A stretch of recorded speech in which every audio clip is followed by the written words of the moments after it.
哪，太可爱了吧！中国信托跟反应过激的猫联名贴图限时登场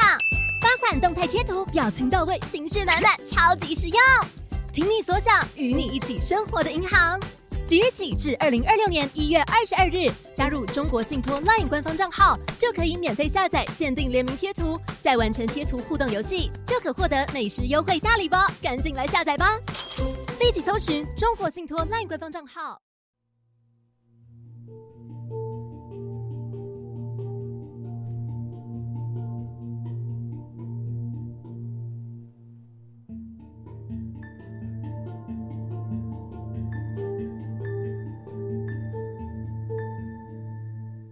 大家好，欢迎收集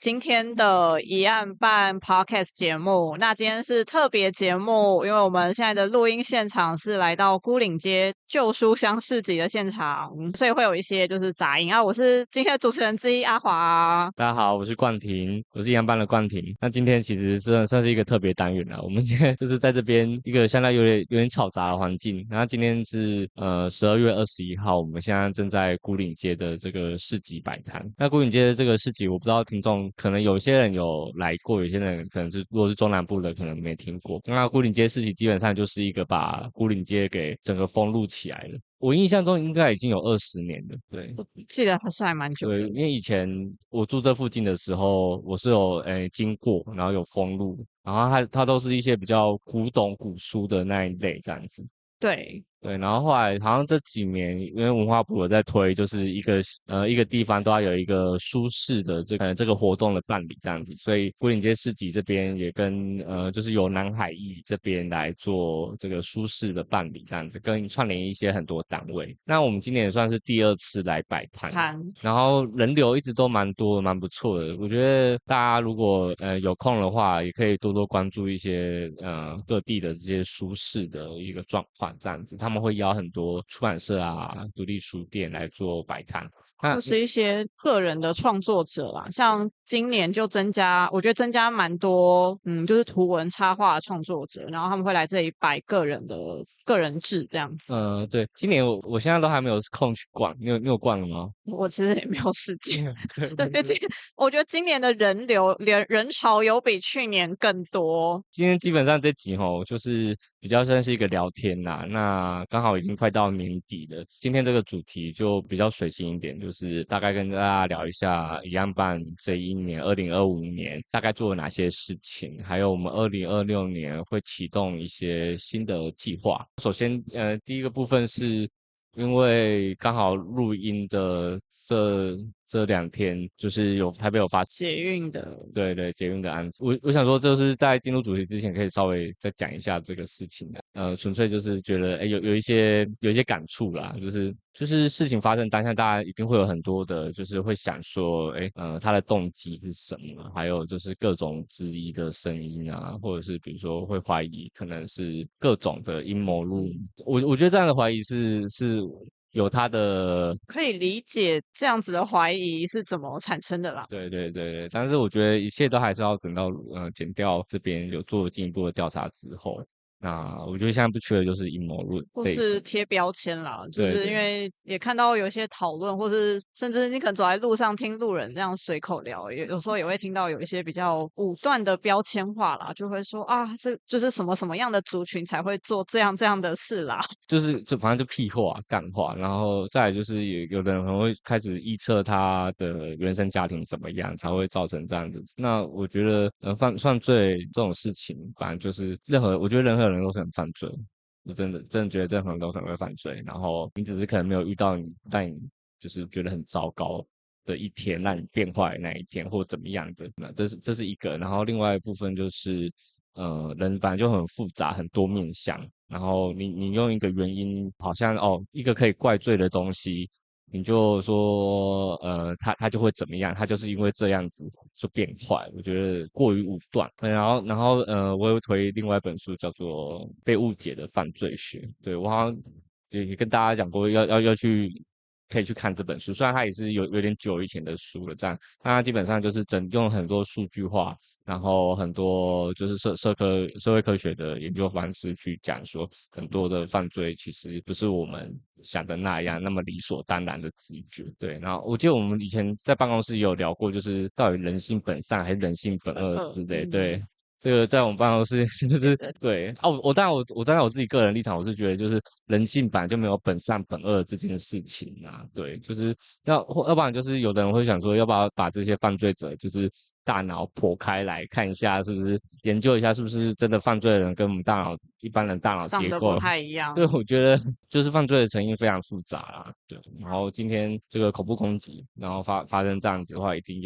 还有需要调查的地方。就是 Threads 上面也会很多人就是开始就是讲一些似是而非的，比如说为什么民众不去阻止他还是什么的，然后什么可以趁他那个丢烟雾弹的空档怎么样怎样，然后那么多人在围观什么的。然后开始讲说什么台湾人就是太过温驯了什么的，太安逸啊，太什么什么之类的。我心想说，就是不要常在那边讲一些屁话，真的在这边讲就不要再讲，这时候真的是屁话。可是你在现场嘛，你在影片在看的时候，你当然会觉得说，很明确，好像就是大家应该要立刻知道这个人在攻击别人，我们要赶快去比如围殴他。因为你在看影片的时候，你就已经知道会发生什么事了。可是有些人，他们就是在事情发生当下的话，会想说这个人一定会先观察嘛，会想说这个人在干嘛。再来就是比较远处的人，他们可能会想说，其实前面可能有些什么骚动，他根本看不清楚，有那么多那个不明确的那个现场状况，然后你就凭着那个影片在那边。而且大家知道台北车站是一个人来人往，就是人潮也是非常大的地方，你不可能就是哇，我可以站在那里，然后就一目千里，立刻知道说，我的正前方可能100公尺、500公尺到底发生什么事情啊？对啊，我觉得就是有点太理想化了啦。对，我觉得。然后我昨天是很喜欢，就是有一个人他就贴就一拳超人有一集你有看吗？一拳超人有一集，我有看，就是那个海王。你还记得海王他不是来攻击嘛？然后后来无照骑士他不是最后也是跟他拼一拳嘛？然后拼的当下的时候，奇遇就是赶过来，然后一拳把他打爆嘛。然后后来就有一个角色，一个路人角色就在那边闲说什么啊，怎么这个海王一定很弱啊？被一个 C 级英雄给打败，然后前面那些 S 级英雄根本就是假的啊，什么什么之类，然后在那边讲一些风凉话。有，我有印象，就是你你讲剧情我就想起来，不然我本来在想说海王到底是谁？对深海族啦，深海因为我王。看已经很久以前了，对，所以我有点忘记。我觉得那一幕就是后来昨天我看到又有人贴这段出来，就是永远 always 就有人很喜欢在事情发生的当下讲一些风凉话。好，那就算了，就是你要开一个小账号，然后在那边讲，拿一个那个商务账号在那边讲一些废话，然后就是你的人生有没有可以找点正经事来做？你的时间可以花在其他更值得的事情上。就有点受不了，然后反正总之就是这样啊，时不时就是会来讲这个话，然后当然就另外一个还有更敏感的题目嘛，就是被死的问题，就是常常就是发生一些重大的案件之后，就会有人说都是没有死刑害的。对，或者是一定是因为怎么不是砍了法官的，或者是砍了废死团体的什么之类，或者是好像这些重大案件都是废死团体他们在那边就是因为你们要废除死刑啊，这个政府什么的都不执行死刑，所以才会有这么多犯罪事件。我想说，就是同理就是犯罪成因那么复杂，你怪到那个原生家庭也好，或者是怪到单一的这个法律政策。对，其实都蛮没有，我觉得还要再想深一点嘛，就是而且台湾其实现在还没有废死，然后当然我觉得有人会主张说，就是因为就是死刑没有马上的这个枪决，所以才会，因为台湾那个死刑要枪决，台湾执行死刑要经历各种的那个鉴定嘛，还要确定说就是真的是鉴定小组的一些各种鉴定之后才可以执行死刑，这样比较难一点，但就是确实，当然有人就去说，那应该要就是要快速执行嘛，就降低这些，就他们觉得可能不太必要的流程，然后尽速的执行。也可以某种也可以理解，就是他们想要死刑达到一种组合的效果啊，这样子。但如果今天组合效果有用的话，你就六法全书为死刑就好了。就是以前台湾很长一段时间就是对，就是这样啊，就是这样。对，那以前的治安真的比较好嘛，或者是这个我觉得就是台湾治安会逐渐变好，当然有各种原因嘛，就是要么因为监视器嘛，科技的进步，然后第二个就是教育水准的提升嘛，对，然后治安变好，然后经济水准的发展之类的，对，然后加上就是高风险的一些犯罪的行为。就是对于罪犯而言，高风险的那个犯罪行为已经就是不划算了嘛，所以就很想去做诈骗还是什么之类的，因为就是各种啊，然后所以要判到死刑，其实也是蛮难的，对对。可是它不是一个真的有达到吓阻的效果吗？就不是大家想象中的那种仙丹妙药啦，然后我一帖下去就所有的犯罪问题就会从世界上消失这样子。对啊，然后就有人说什么，那就是要加鞭刑嘛，还是什么，反正就是都会有一种吓阻的那个，他们想要有各种的刑法来达到吓阻犯罪的这件事情。我觉得可能还需要再更多的讨论，就是这个吓阻的效果到底到哪边这样子。就是好了啊，如果我有时候会想说，如果这件事好有死刑，然后直接直播枪决，可是如果后来因为还是一样有类似的案件持续发生的，那是不是就会变成说强度不够？我想说，那再强是什么呢？再强直诛播吧，九族，直播啊，像大家最喜欢直播啊，直让大家播死刑直播。之类的，对。那当直播死刑强度不够之后，可能真的就要走向诛九族这种东西了吧？就是人家犯那种很极刑的，会有一种很癫狂的犯罪，一定是有它的成因在。我觉得讲这个，大家可能又会有人觉得说啊，我讲那么多，反正就是一定要那个死刑就对了啊什么。我觉得就是反正大家还是可以再讨论吧，就是我觉得死刑就是一个给大众一个交代啊，他们大众想要一个交代，然后这判处死刑是一定要有一个交代，因为大家就觉得说剥夺别人的生命了，那也要剥夺你的生命，大家想要一个交代这样子，然后废除死刑是剥夺了大家能够有这个交代的机会，这样就好像也是都可以理解大家这个情绪啊，但就是有时候会想要多想一下，就是到底有没有要赋予国家这个杀人的这个权利这件事情，那还有就是存在是否真的有吓阻的效果这件事情，对。今年一样半大概就是都在忙一些事情啊，上半年基本上我们都在做一些关于剧本开发的事情，对，然后还有阿华这边有编了几本书，对。其实主要是，然后有上市的是一本那个造假的科学家，它是我们的非虚构，就是那种报道类的书籍。然后它讲的是2012年的时候，就是日本的一个STAP 细胞论文造假事件。就是大家如果有印象，应该就是会记得说，就大概那一阵子，好像突然间有一个很大的国际新闻，就是说日本的一个就标题很喜欢下美女天才科学家，然后就是找到类似说OK 扭转就是这种细胞再生的方法啦，然后所以当时就是大家都觉得很期待。而且因为他提出的这个方法其实还蛮简单的，就是那个实验方式很简单，然后说用酸去刺激它，然后就是可以让体细胞重新就是再生或什么的这样子。然后所以本来被誉为说应该是他如果成功应该会是下一个那种什么诺贝尔奖的得主，对。可是好像3个月之内就被踢爆说他的论文其实造假，或者说他的实验数据其实有很多不尽怎么讲精准的地方啦。那这本书就是那这本书的作者他是那个每日新闻的科学线记者，所以他当时就是完全追踪了这个事件，然后就写了就把他的所见所闻，然后跟他一些取得独家的资料，就是都有放在这本书里面。然后所以就是如果是你对这个事件有好奇，或是对于所谓论文造假、科学界的一些要怎么讲乱象，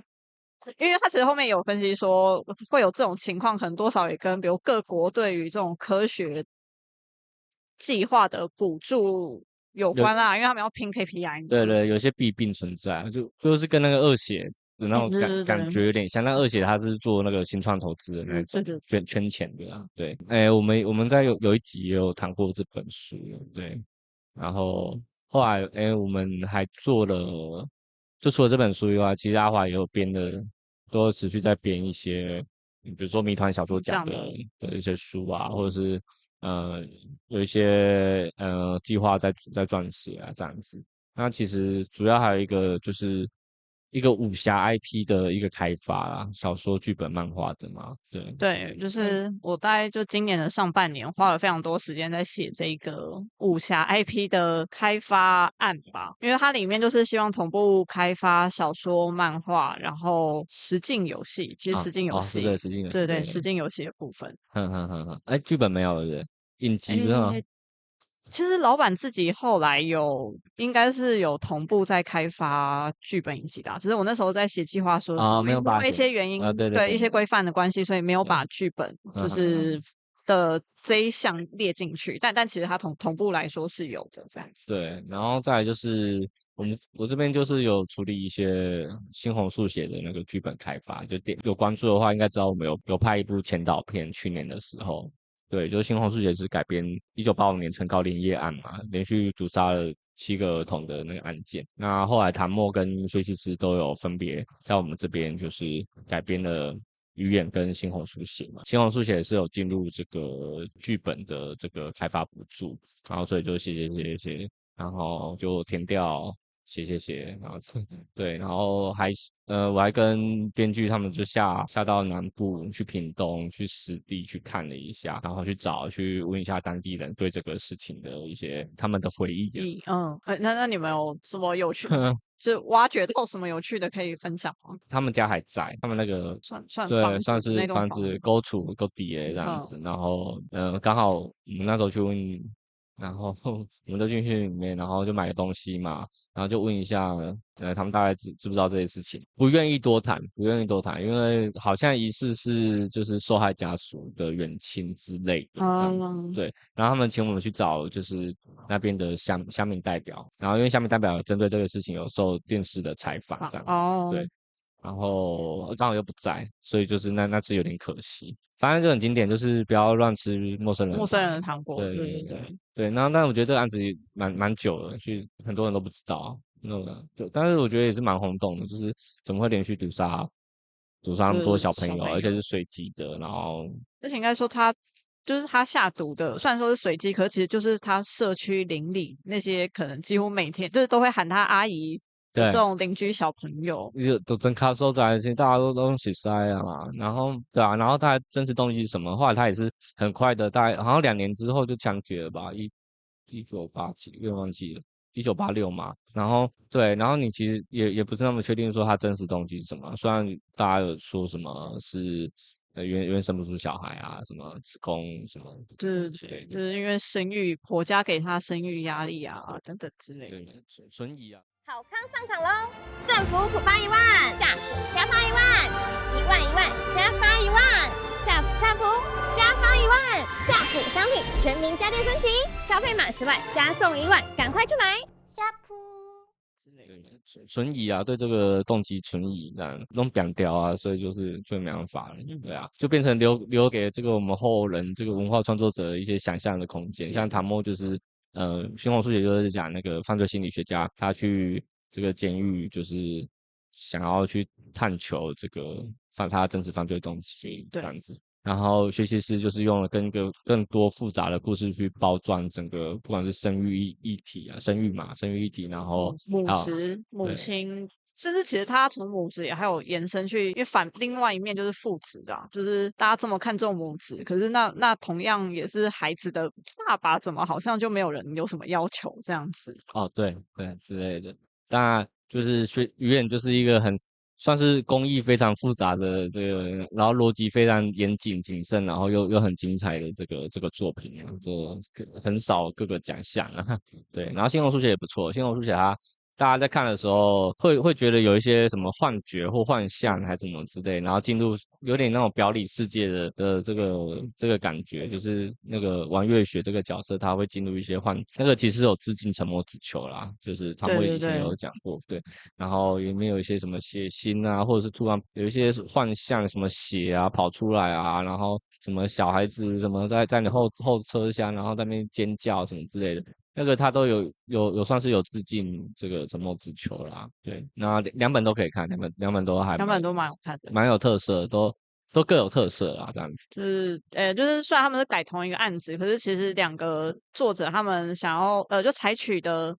切入的视角对，切入不一样。的视角很不一样，所以不用担心说，哎，就是我觉得好像看完之后觉得自己好像看了2个一模一样的故事，就不用担心，就没有这个问题。对对，就是啊，当然因为星空数学比较，我们开发比较早，所以它有进入各种剧本补助开发，还有前导片的这个补助，部分感谢这对个文化部的这个支持肯定，所以我们都分别都有把它陆续结案了这样子。对啊，然后下半年其实有关注我们就知道我们有在跟白昼之夜合作嘛，就是做了8场的导览，然8场后的导览对，然后一些文章的撰写啊，然后录 podcast 嘛，对，还不错，就是呃蛮热门的。那个时候开了大概3天之后，那个报名的人就快额满了，就200多个240个名额吧，大概3、4天就已经很快就额满了。对，虽然可能是因为免费啦，然后免费是一回事，然后大家对这个也是算蛮有兴趣的。对对对，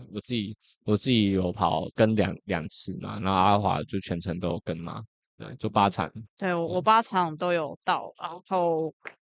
就是就是2位导览的讲师唐波跟露娜，就是他们提供的资料其实是真的丰富很的，丰富，对然后还蛮扎实的。那可是又不会让你觉得说太生硬，然后听完之后什么都不记得这样子。对就是他们有结合当地的地景，然后甚至像露娜，她还会带她平板就让大家秀一些老照片给大家看这样子，对然后对照起来就是大家都印象都蛮深刻的。对，就是我最有印象是那边不是有个太古巢嘛？对，太古巢就是那个陈家的那个，我忘记他名字，那陈个回音。对陈伟英，对，他在那边嘛，然后就原来太古巢这个名字就用台语念就是太泰戈狗对啊，太狗秀泰戈修，太狗秀，然后就因为以前那边就是很多麻风跟麻风病人他们在那边聚落这样子，然后就会取了一个这个太古巢，就是非常文就雅的这个是就是写成太古潮，就非常的文雅这对样。对对对之类的。然后唐默他就是走他擅长的嘛，就是这个宗寺庙，教，对民俗宗教，然后因为那边又是临济宗护国禅师嘛，然后唐默他自己是真言宗的，对对啊，然后就会讲就是各种，还有那边的石佛啊什么的。那边的石佛我觉得也蛮值得一看的，就是新台北88片路这样子，然后就顾名思义嘛，就是88个石佛这样子。对，然后有的都已经四散各处了。然后我自己跟唐默，我们以前是有去北投的那个，好像叫菩提寺吧，那边也有，菩提还是普济？还是不知道。对，就是北投那边有一个，然后他那边也有石佛。对，然后就再来就是西门町嘛，西门町天后宫那边也有这样，蛮有趣的，蛮有趣的。就是现在大家慢慢有一些团体或者是一些小旅行的团队，他们就在就是想要把这一些东西就是串接起来这样子，导览的部分。那我觉得大家对走读或导览其实都蛮有兴趣的，所以我明年2026年的话。应该会更积极的在做一些文化走读的一些活动。所以大家敬请锁定就是一案办的社群平台，有任何最新消息，就是我们都会登记在上面。对，就是后来下半年就是白昼之夜，其实也蛮忙碌的啊，对嘛，就是搞那些活动，然后也有跟后来临时又接了什么十三汉博物馆的一些案子，这样子，对，那个就是一些表演啊，然后有帮他们做一些案子这样子，对，是纯但是台语的表演啊，因为他们13场活动那个是办给就是所谓台语家庭的这样子。对，算是对啊，就下半就是那个也算蛮临时接到的，所以就是有卡了一些工作，就是对啊，然后下半年基本上还有那个我们还有办就是今年的那个谜团小说奖的文学营。对对对对对，对，就是2天，然后是提供小说创作者可以来报名参加。那如果你是历届的谜团小说奖的参赛者，可以只要就是几乎算是免费参加啦。文学营的话也会再继续办，也会再继续办，明年会再继续办，然后我们明年也会办一个就就是用台语去一起读法律的这件事情。对对对，对对对，奏会打话录，这个节目我还蛮期待，我自己蛮期待的。就是他有点像是，就是他跟文轩有点像啊，就是但是我们会请一些律师们，就是生活化的一些法律用词，然后用台语的方式，就是跟大家讲，会跟大家解释这样子。因为我觉得台语本来就是它存在这个土地也非常久的时间嘛，然后又文字化、系统化其实也非常久了。对，它其实本来就可以讲各种的，就是你想得到想不到的一些专业用词。对，这个用台语来读法律这件事情，已经在那个无罪推定上面也有得到我们已经得到验证了。对对对。然后我们还有就是又开发了2个就是法律剧的剧本，这样也都正在开发当中。对啊，开发归开发啦，然后就是实际拍出来，然后到要上架，对对对，可能也要上档也要一段时间。对，需要一些那个机缘跟运气，然后还有就是大家的支持啊，这样子。基本上今年就是匆匆的，很快就又过了这样子，然后中间就是各种的，就是做活动啊，然后就是写一些计划啊，然后投一些案子啊，找一些东西啊，所以比较没有去找新的案子来写啦。对对啊，然后说到案子的部分，我这也可以跟大家分享一下，就是宜安办今年那个网站上的点阅率，哪一些是大家最感兴趣的？对对，蛮有趣的。我就讲大概前5名就好了啦。今年最多人看的、最多浏览的就是那个恐怖屋连续杀人事件，标题是这个。然后恐怖连续杀人事件其实就是讲那个英伦夫妇、威斯特夫妇，然后他在 Netflix 上面有一个纪录片，叫做威斯特夫妇英伦梦魇。对，应该蛮多人有看过，因为后来我记得他应该是在 Threads 上面。也是突然红起来，因为那时候想说，奇怪，为什么网站流量突然变那么高？对。对，然后我就刚好看到有人分享，然后大家很多人就开始去 Google 说那个威斯特夫妇到底怎么了，什么现在怎样什么之类的。对，然后加上威斯特夫妇中文的这个文章比较少，对，然后基本上就是找一些人收养对或者是说收容一些那种可能就是逃家的小孩或是青少年这样。对，青少年之类的。对，那个先生是一个非常变态的一个。对，然后反正就是各种 PUA，类似像 PUA 这样吧，然后控制他们，然后让他们逃跑啊，还是什么之类的，然后有点施虐啊，然后最后在他们的后院里面埋了很多的尸体这样子，对，蛮恐怖的。但是我觉得那个纪录片，他没有去特别强调这种很血腥或者是猎奇的部分。对，它其实还是比较平铺直叙啦。我觉得就是还有一些很detail 的事情，并没有就是刻意的要就是好像卖弄腥膻色那种感觉，就是讲出来。对对，就是实际上面更可怕啦，接下来就是205号房，就是205号房就是那个层板下的尸体。对，就是校车司机跟女学生有交往，然后后来他们就约在那个汽车旅馆谈判吧，就是他们想要分手，应该是女生想要分手，然后据说啦，因为女生过世了，然后因为我最近有一些因为一些缘故，我重新再看一下。那反正他的等于说我们现在能够知道比较是那个就是校车司机，也就是凶手他单方面的说法吧，这样子。对，他就是把人杀了，然后用那个黑色塑胶袋把那包包就藏在床板底下。对对，然后后来就是被那个打扫阿姨看到嘛，就是闻到觉得很奇怪，然后把它掀起来之后，才发现那边有尸体。对，就是又是男那种感觉。我不太确定，就是这篇为什么后来突然又很多人去找，应该也是 Threads 上面。我还有想到一个原因，会不会是台湾疑案录？因为台湾疑案录的就是我们的一个漫画，然后台湾疑案录1，然后它的第1集其实里面有稍微改编这个作品这样子。也是稍微啦，微微改编。对，微微改编。对，然后主要还是改那个西门町的。对，那个看西门町那个什么？那个无头女尸案，对，无头男尸案，对，那个也是悬案，开封大旅社那案啊，对，开封大旅社。再来就是林奈女子高中生事件啊，就是在日本那个案子，对，那个也是非常太惊悚了，那个太惊悚了，就是就是有一个女对高中生，她应该在放学还是什么的途中就被另外一群男高中生掳走，对，然后就也是先搭讪啊，对然后搭讪嘛，然后有点像是堕入一个陷阱啊，然后可能就被带走，被关在他们其中一个人家里啊，然后也对，是阳就虐台，待啊什么对对，的，然后最后我觉得那件事情最恐怖的是，其实男生的家长家长其实是其实知道，对都知道里面就楼上冰冰冰冰什么之类的，然后也听到比如就可能女生的哀嚎或什么的，可就一定有事是情啊，对对，然后就泡沫经济那段前后那段时间，的确有一些很疯的一些日本的一些案件，对，我觉得算是某种那个日本社会的这个投射啊，就是这种他们叫做狂宴犯罪，就是某种大环境，然后我觉得它是有一种就是时代背景，然后造成的一种特殊的犯罪类型吧，对。可能可以这对样讲吧。对，反正后来他们把人家施虐完之后就过世了嘛，然后就把它埋在那个水泥桶室里面，这样子。埋在水泥桶室之后，那个湿水会渗透，就是水泥桶就撑开了这样子。然后再另外就是余昭凤沙姆多啊，因，对，沙漠夺音的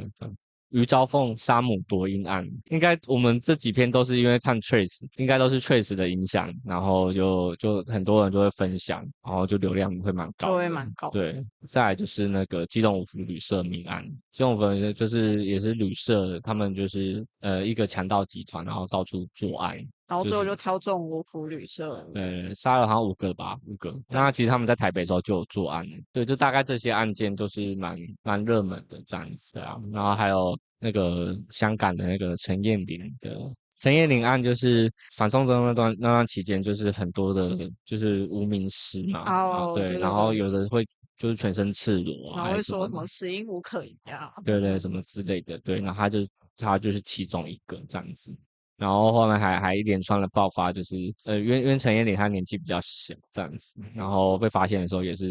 全身赤裸，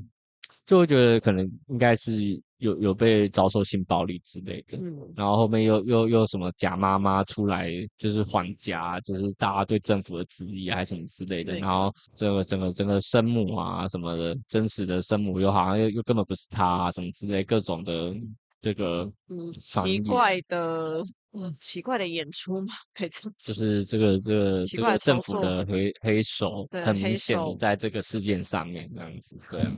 就那个时候好像有分享到推特上面，然后后来就是很多香港人都还记得的啦，都没有忘记，然后他们就是也都有分享这样子，对，反送中距离现在也没有很久诶，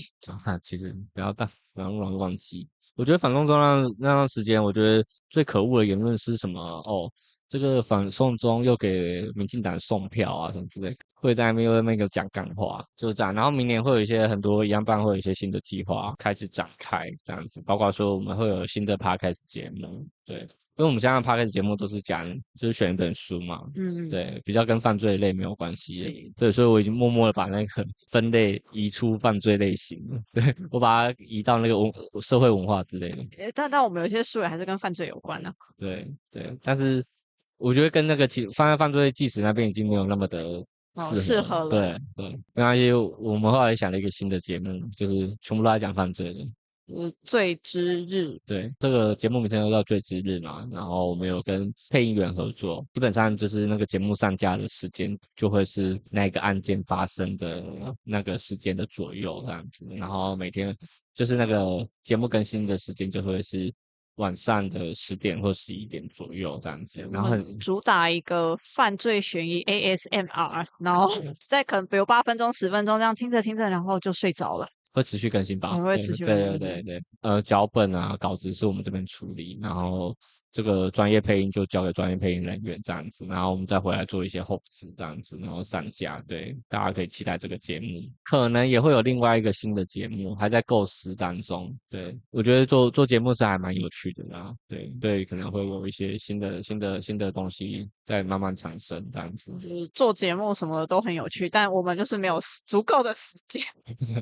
我们人力蛮紧绷的，对，有一些很多东西都要一直在做新的开发这样子，然后后很期待，就明年还会有一些新的计划跟大家见面。请大家一样就是敬请期待，然后还有就是锁定追踪，就一案办的就是社群平台。好，今天就先这样子好了。然后还有也就是欢迎大家抖内啊，好，欢迎大家抖内我们，需要抖内。对，我们需要大家的5星好评跟抖内。我们今天也有开抖内嘛？我今天在那个，我们大概就是有不少小金主收集到了这样子，对，对，感谢大对，家的支持。感谢大家，这个40多位，我会在另外这个年底的时候再发文感谢，好吧？明年还有一个蛮重要的，就是我们网站还会再做一些突破跟更新，就是会再慢慢回归，就是新的文章的撰写，然后还有整个网站的这个使用者体验。对，我还在想，就是慢慢更新，慢慢在尝试当中。好，谢谢大家今天的收听，谢谢，谢谢，拜拜。